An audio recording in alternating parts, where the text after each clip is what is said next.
Hey guys, this is Adrian from PDC coming at you with yet another deck profile. Yeah, why don't you go introduce yourself? Hi, my name is Shamil, and I have topped 8 in 8th place in Core TCG as a film kid. Yep. Yeah, so this is his top 8 Captain Usta's Kid deck profile. Shamil, why don't you go show the pricing that you were able to get? Yeah, so top 64, you can get a Jozu, and then top 32, you can get the finalist cards, like Utama and 5 others more. Top 32, you can get the Marco.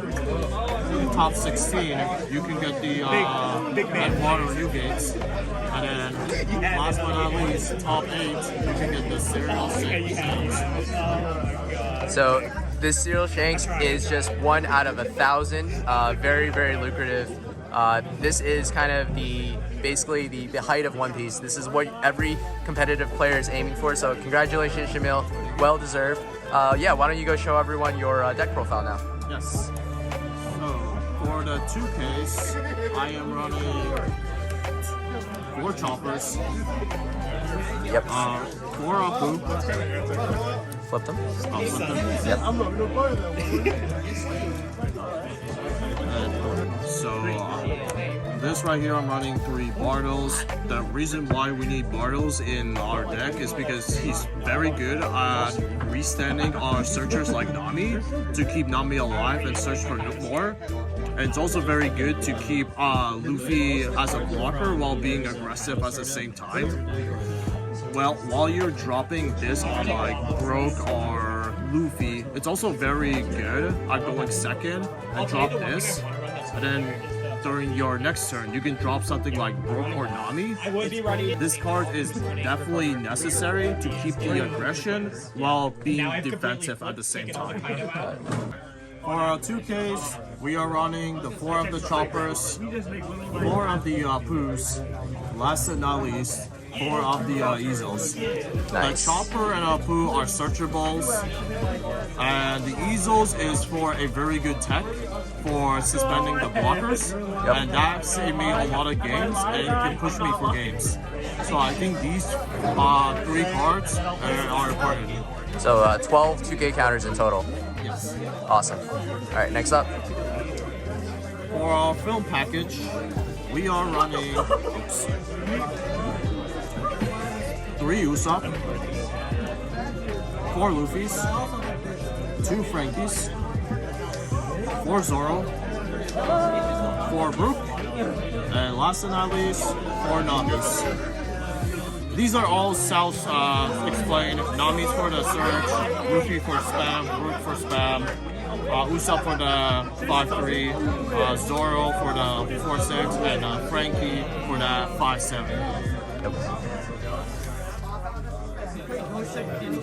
And for our special tech of the deck, we are running 4 Bonnies. Bonnies is important because it searches your Luffy, it searches a lot of your supernovas. It's just an extra searcher that is pretty good on your deck for more consistency. We're running 4 Doffys. 4 is super important in your late game. It saved me on some matches with the Doffys, and I feel you gotta run 4 just so you can see them. Yeah, I see a lot of decks running, you know, maybe like a mix between 2 Doffys and like the 2 Captain Kids. What are your thoughts on, you know, decks that run the 8-cost kit over the Doffy? So the 8-cost kits, my only issue with the 8-cost kits, especially with this deck, is it's very slow. Yep. And it's very awkward to play.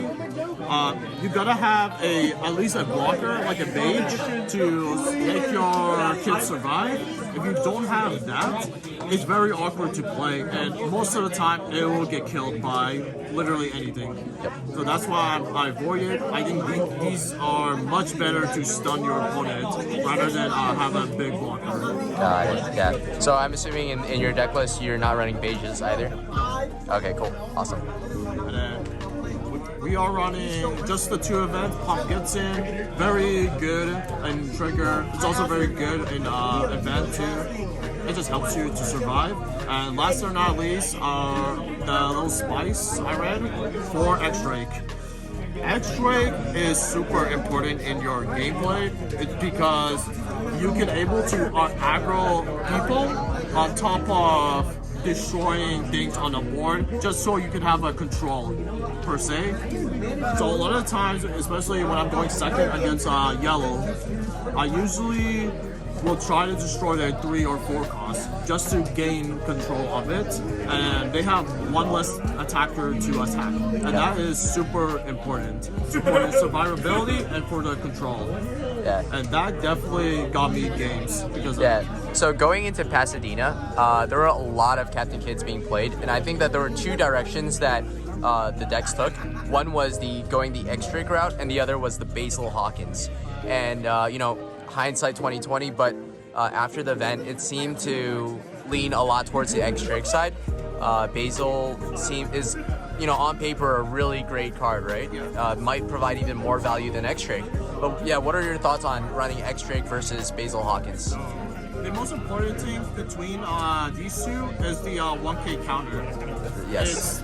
Sometimes the Basil can be a brick later on or in the early games. So you have to play like the Basil either at 5 or it's very awkward to play the Basil.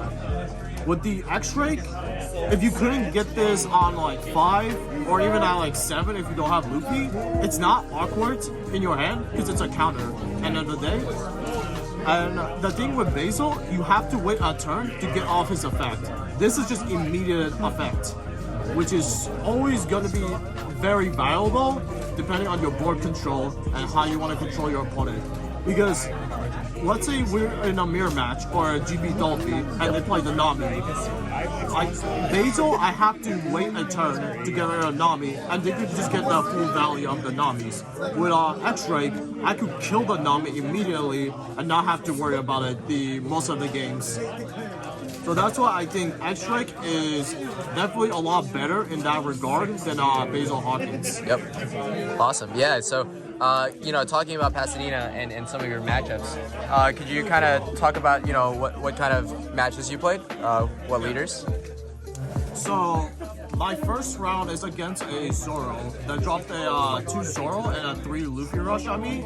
Yep. My gameplay with that is that I try to control the board at least, because she had no cards in hand, and I had full board to afford to swing.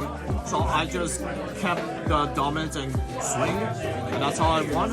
My other games, I just go with my general gameplay of trying to play for board, trying to be aggressive for board, trying to get my Nami searchers, try to just flood the board as much as I can, and then late game try to stun people with Doffy. The most important matchup is definitely Yellow, since it's the most popular deck. I feel like with Yellow, I like to go second with Yellow just to throw them off with curves. Like they can't get the 10 big bomb, they can't get extra cards, which is always important. And I just rush them down as much as I can with the Nami searchers, because at the end of the day, if you get the effect of the Nami search and they Thunderbolt, it still can set you back, but it's also a plus at the same time because they're losing life regardless, and you get the search off Nami. Yeah, what do you think about the overall matchup? Do you think that green just plays really well into yellow? Is it advantageous for you? It is advantage because you are spamming your board and swinging. So yellow has a hard time in the early games until the late games. Got it. And what I do in the late games is if I have Doffy, I would just stun their board. Even if they tend to drop Big Mom, they can't do anything with their guys because they're stunned.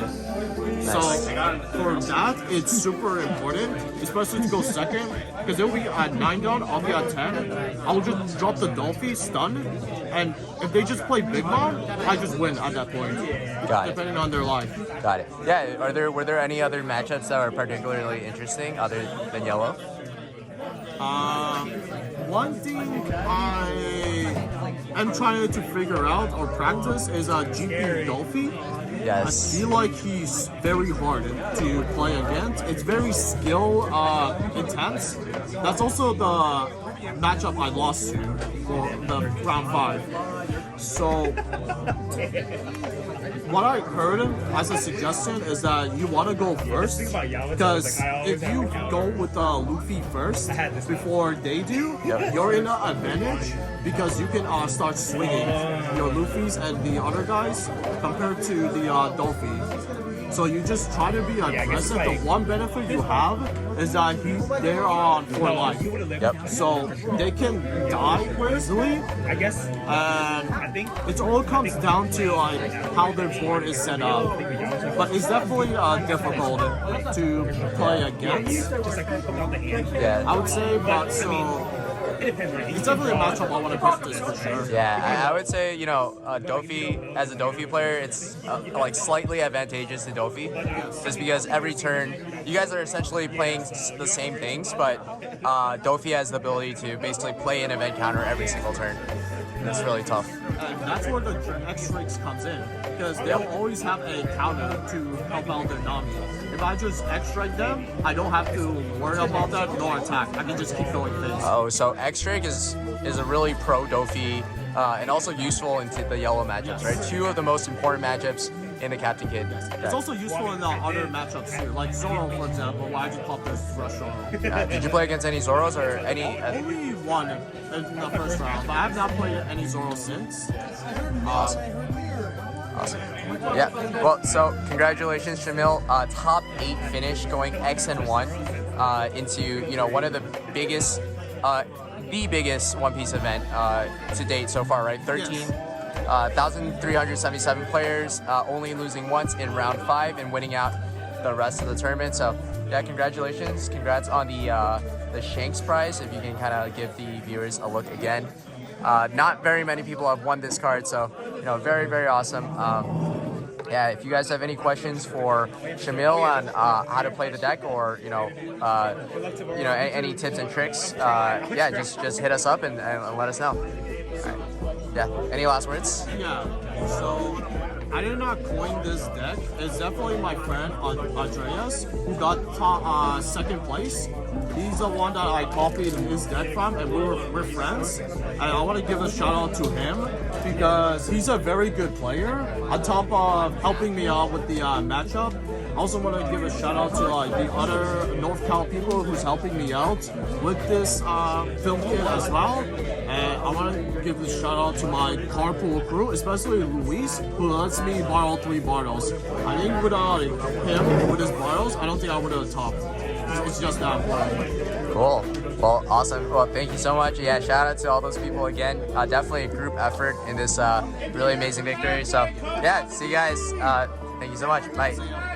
And here for you guys is the complete deck list for Shamil's Captain Kid deck that topped 8 at Pasadena. As you can see, the tech choices here are 4 Izos, 3 Bartholomews, and the 4 X-Tricks. It's really important to note that the 3 Bartholomew film cards are actually really important and crucial to the deck, as stated by Shamil. He credits that specific card for the reason for many of his victories. So unfortunately, that card is $57 a piece, which really puts a financial restriction on any players that want to play the deck. But you could also run it without it. It just wouldn't be as powerful. So yeah, if you guys have any questions, feel free to reach out on Twitter at deals_Pokemon, or reach out to me on Discord. But yeah, if you guys like this content, feel free to like, comment, subscribe, and follow us for more content. We're gonna have gameplay videos next, and sneak peek into OP5 as well. Thank you guys so much. Peace out.